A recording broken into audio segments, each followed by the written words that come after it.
ассалому алайкум ва раҳматуллоҳи ва баракатуҳ ба кулли бинандагон ва ҳаводорони шабакаи Sadoi Umed. Худованд аввало ҳар яке мо шуморо барои сиротал мустақим ҳидоят фармояд. ба хотири шумо иншааллоҳ имрӯз ба яке аз кӯҳҳои ромит омадем то дар ин вақти ғамгинӣ манзараҳои зебои ватанро тамошо кунед. ту зараам ки бошад иншааллоҳ аз ғам дур бошед. машав ғамгин, худо дорӣ. ҳамеша бо худо бошем иншааллоҳ. ин ғаму ин дардҳо ҳама гузаранда аст иншааллоҳ. узри зиёд ки камакак шояд ки овози шамол дар анҷа халал расондеса бошад. дар сари баландӣ ҳастем, шамол аст. хуб, мехоҳам дар бораи якчанд чизҳое ки имрӯз мардум бисёр хоҳиш карданд, яъне як мурочиат кун гуфтанд. ростӣ намедонам ба ки мурочиат кунанд. агар бихоҳед як бародари мову шумо шароити хуб дошта бошад, пас ҳамдигарро бояд дастгирӣ кард. ана ҳамин шабакаи бародар. масликаша дар зери видео мемонам. ҳатман дохил шуда обуна шавед. ҳамин бародарам иншааллоҳ ки дар ин карантин хоб ҳастанд ва мехоҳанд ки як пешравӣ дар ютуб кунанд ва иншааллоҳ ки боварӣ дорам дастгирӣ кунем ҳамин бародарро. бо бисёр наворҳои ҷолиб мекунад ва иншааллоҳ ки ҳам савоб мегирем ва ҳам зиндагӣ як бародари мо шумо беҳбуд мешавад. ба хотири Аллоҳ ссилка дар зери видео дар рӯи ин обуна шавед. аммо ман тарафдори шумо ҳастам. албатта ки мефаҳмам имрӯз дар муҳоҷиратӣ чӣ беморӣ аст ва мардум худ дар карантин хоб ҳастанд, маблағ надоранд, ба зами ин нархи навора ин қадар баланд бардоштиянд. дур намерем, аз ҳамин картошка мегирем. картошка истеҳсоли ватанӣ аст. ҳамин картошка ай ватани худмон мебарояд. аммо чаро ин қадар қимат шудест? рафта аст дора. агар рафта аз савдогаро бупурсид чаро нархи навора қадар боло бардоштен, мега аз боло аст. аз боло нест, ай хитон аст. барои чӣ? ҳозир дар тамоми давлат карантин рафта истодааст, ҳама хоб ҳастанд. картошкаи ватанат дар дигар давлат бо нархи қимат яъне ки додестиянд. ҳамин сабаб картошка дар ватан 9-10 сомон шудааст. картошка 2 бароварди орд шудагӣ. ба зами ин пеш аз моҳи шарифи рамазон, дар вақти рамазон, ин моҳи пурфайзу баракат, ин моҳи раҳмат, ба заме ки поён хамонен, баръакс шумо боло мебардорен.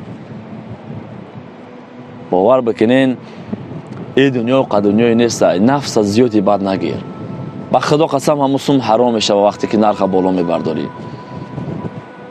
ҳамун сум ҳаром мешавад.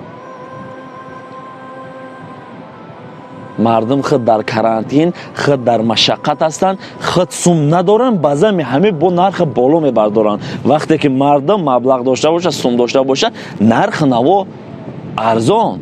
вақте ки мардум надорад, боз нархи навора боло мебардоранд. бовар кунед, фикри мардум ам намекардаем. аввало худованд ҳамамона ҳидоят кунад. биё бародарони азиз, ҳар сабте ки мекунем аввал дуо бикунем ки худованд ҳамин беморие ки имрӯз кулли ҷаҳон да паҳн шудеста, худованд ҳамин бемория ба ягон мусулмон наздик накунад. худованд ҳамин бемориро дур бигардонад. бовар бикунед, албатта ки машаққат аст, дард аст, азоб аст. инсонҳое ки дар муҳоҷиратӣ ҳастанд, падаронашон, модаронашон, ҳамсаронашон, фарзандонашон дар дохили тоҷикистон ҳастанд, ғаму андӯҳшон аз он да боз зиёдтар аст ки месӯзанд ки падари ма дар уҷа чӣ кор кардиста боша, фарзанди ма дар уҷа чӣ кор кардиста боша. худованд нигаҳбоншон шава. бовар кунед, модаромон, падаромон, ҳамсаромон дар тоҷикистон сӯхтестиянд ки мо дар ғарибӣ азобу машаққат мекашем. лекин ғамгин машавед. ин ҳар як балое ки бар сари мо ва шумо мебиёяд, ин дарди худо аст. ира худо худаш оварда, давошам худаш меорад. лекин як тавсия метавонам баҳри ҳамин одамое ки дар ҳамин карантин ҳастанд, то ин ки ҳамин беморӣ он қадар сироят накунад ба мо ва шумо, зиёди зиёд дуғ, чака, ҷирғот истеъмол кунед. албатта агар ин беморӣ дар насибмон бошад, дар ҷисмон хоҳӣ нахоҳӣ дохил мешавад, аммо худо мега эҳтиёт бикун. эҳтиёт ними ҳаёт аст. агар аз ҳамин чизҳо истифода баред, мисол чака, ҷирғот, дуғ бисёртар истеъмол кунед, ба гуфти бисёре аз профессорҳо ва духтуро, он қадар сироят намекунад ба инсон. میتونین در مهاجرتی باشین چقدر از همین ها استفاده برین و از همه بهترش شش و 2 رکعت نماز خوان و دعا بکن و خدایا همه بیماری را از ملک دنیا نیست بگردانی. این بیماری بسیاری از فرزندان و پدر و مادرای ما را در غمگینی و مشقت قرار گرفتند در داخل تاجیکستان، عذاب کشیدند. خدا همه بیماری را دور گردونه که تا پدر و مادرای ما همه عذاب نکشند. باور بکنین شخصانی که در مهاجرتی هستند از آن دیده پدر و مادرشون در تاجیکستان غم اونها رو میخورند و عذاب و مشقت اونها رو میکشند. با همین سبب هر سبتی که میکنیم برای چی ما میگیم که دعا بکنین؟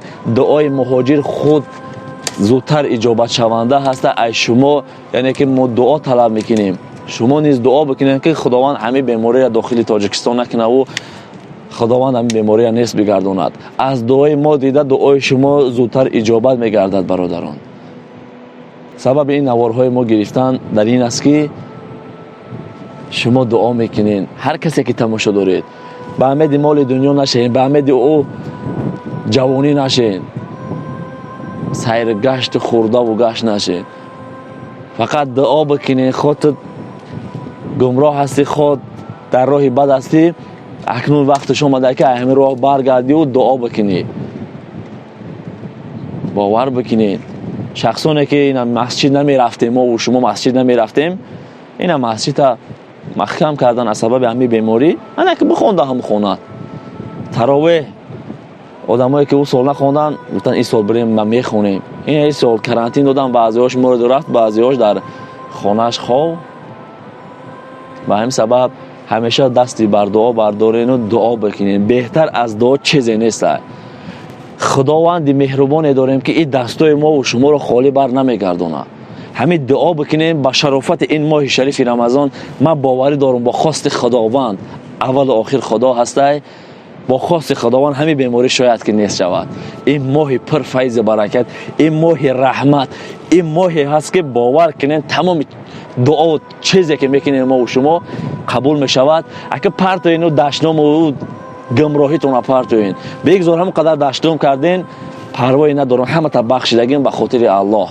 خیلی حاضر هم که دعا کنین دشنام تین چیزی که میکنین در حق من پروایی هم ندارم. اما وقتی اون نیست، وقتی دعا هست، شاید که در همون دشنامی که میتی همون لحظه خدا جان تا میگیرد، بعدا پشیمون میشی، عاقبت سودی نداره.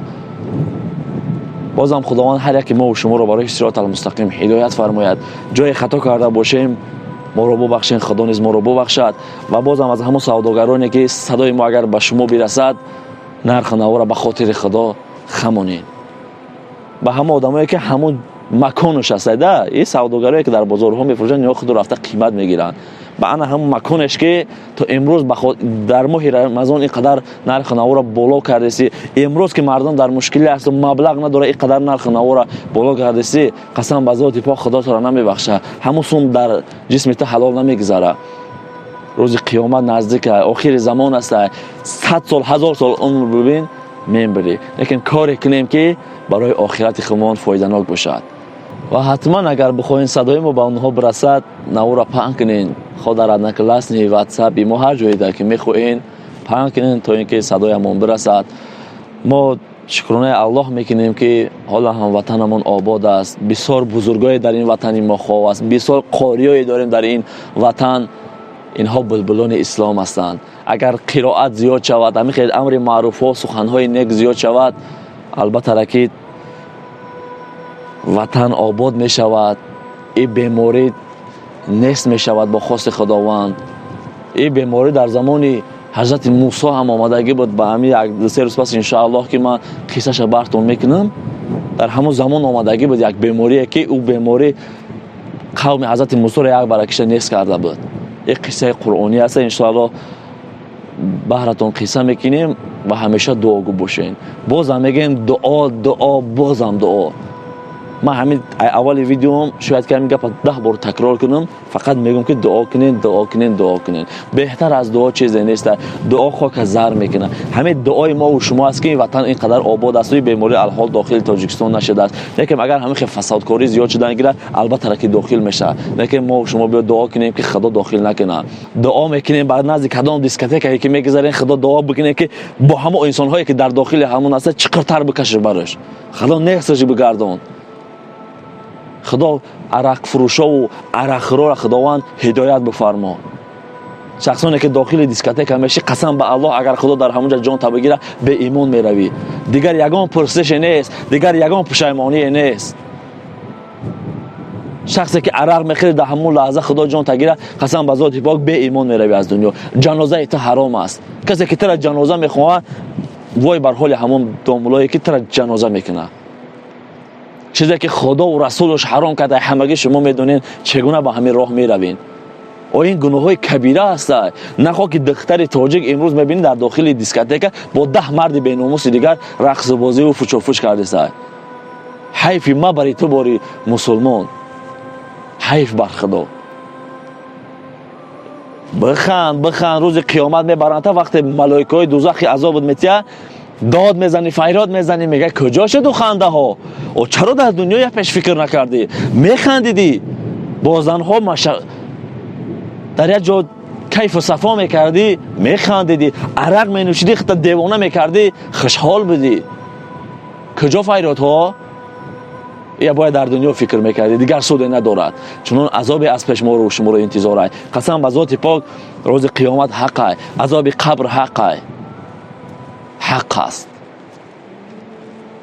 اگر به خدا بر وجود خدا باوری داشته باشی، به قرآن باوری داشته باشی، البته را که بر روز قیامت باور که همه این گفته خدا و رسول است.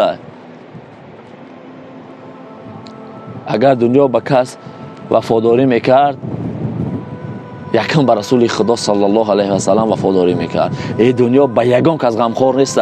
این دنیا همه ما اوتر میبره. خود شیخ هستی، خود عالم هستی، خود قاری هستی، خود گمراه هستی، هر کسی باشی نباشی میرویم. کجا میرویم؟ جایی میریم که دیگر یگان کس غمخواری ما اوت نیست. نه پدر نه مادر نه یگان کس، فقط اعمال اینه که تو خدا. یگان کس به این کار خیر و ثواب و قرآن خواندنش نمازش داخل جنت نمیشوه. همه انسان به رحمت خدا داخل جنت میشوه. دعا کنیم که خداوند روز قیامت از رحمت خودش و از شفاعت رسولش ما و شما را بی نصیب نگرداند. گذشتن پل صراط به ما و شما آسان بگرداند. حوض کوثر را سیرآب بگرداند.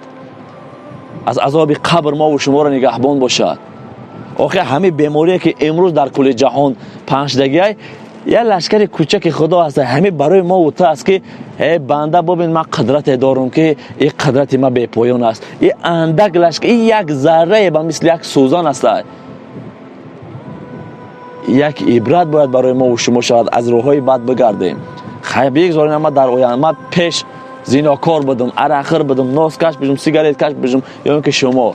لیکن الحمدلله نه عرقش استعمال کردم، نه ناسش، نه سیگارتش.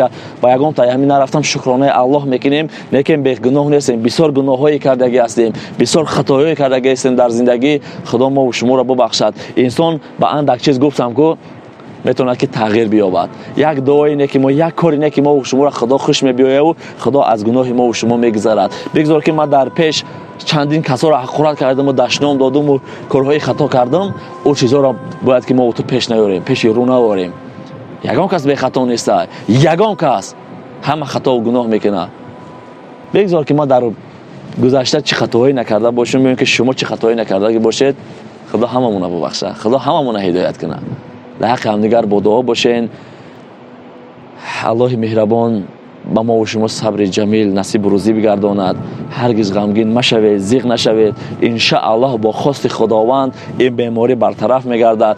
این یک امتحان بهر ما و شما. فقط در همه امتحان خدا کاری کنین که با بهای اعلا بگذاریم. در نماز و روزه باشیم. در حق همدیگر با دعا باشیم. نه یک کس دیگر را دشنام کنیم، متهمت کنیم و حق یک کس دیگر را بخوریم. نه نرخ نوار امروز در وطن بالا برداریم. فکری برادرها را کنین. شخصانی که نرخ نوا میبردارین نخواد که یک کیلو کارتشکا 9 سومون و 10 سومون بشود. این ایروی باور کنه ایمانداری نیست. به خاطر این ماه شریف رمضان باید که به خاطر جان خودتان همه چیزا پایان خمونه. اینو فکر مهاجرا را کنین که خشان بیچاره در عذاب هستند و مشقت میکشند، دست پلا کار میکنند و با امروز در کرانتین خواب هستند، یگان سنت داره خشون در مشکلی، پدر و مادرشون در اینجا عذاب، نرخ نوا اینقدر قیمت از کجا مییابند میخرند؟ او انسانایی که شما دارین و پول دارین و مال دارین، برای شما این کرانتین و این چیزا یگام ذره پروایی هم ندارین. برای چی که شما دارین او ندارن. ما شخصیت های دیگه در همین دهه ما چندین شخصیت های هست که چقدر کم بی‌ذات هستند. باید که فکر همدیگر که فکر برادر تا که این دنیا تنها به خاطر تو نیست، تو که خداوند بای گردوند یک کم بی‌ذات فکر شکه دستگیری از او بکه. این دنیا چرخ گردونه خدا تاود میته او دا کم بغل از میگردونه. با کم و بیش خدا شکرانه میکنیم. ما باور دارم ان شاء الله این دعای رسول خدا که یگان کس از گرسنگی نمیمره، فکر گرسنگی نکنه و مهاجرایی که در وطن در مهاجرتی هستین بسیار شکایت نکنین که ما در عذاب هستیم و ما نان خوردن نداریم و چای ما رنگ ندارن. قسم به خدا این کارو نکنین، این کارتون خطا است. زمانی رسول الله را فکر کنین و زمانی صحابه ها را فکر کنین که چه عذاب های کشیدن. فقط شکرانه بکنین، شکرانه کنین که خداوند همون قشم هست، اما آب هم باشد برای ما کفایت کننده است. چه عذاب های نکشیدن پیغمبرها و صحابه های پیغمبر. شکرانه میکنیم ان شاء الله خداوند باز ما را به نصیب نمیگردونه، ما را خار نمیکنه، دست ما را خالی بر نمیگردونه، ما را ناامید نمیکنه. بازم خداوند هر یک ما و شما را برای صراط المستقیم هدایت کند. در حق دوستتان صدای امید با دعا باشین، در حق وطن با دعا باشین، در حق این دو بیماری که امروز آمده دعا کنید که خدا هم بیماری نیست گرداند. آمین آمین آمین.